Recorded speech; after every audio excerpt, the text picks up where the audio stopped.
Passé 18h hier soir aux abords des grandes villes, le couvre-feu n'était pas respecté par tout le monde. Oui, nombreux sont ceux qui rentraient de week-end pensant que c'était le dernier avant un confinement qui finalement n'a pas été annoncé. Alors forcément, dans les bouchons, les forces de l'ordre n'ont eu aucun mal à verbaliser ceux qui rentraient chez eux.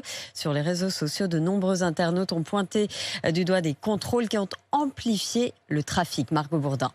Le périphérique est déjà très chargé. Peu avant 18h, porte d'Orléans, les forces de l'ordre neutralisent la voie de droite. Les contrôles s'opèrent sur la chaussée et amplifient les ralentissements au point de voir la courbe des bouchons s'envoler à près de 400 km. Coincés depuis plusieurs heures, certains automobilistes craquent face aux policiers qui les verbalisent. 45 minutes que je suis là. C'est honteux, mais c'est honteux ce que vous... Allez-moi, là.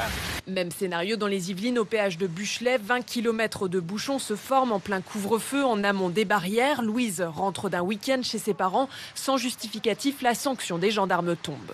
C'est un coup en plus, mais bon, j'ai pas respecté la loi, je paye l'amende.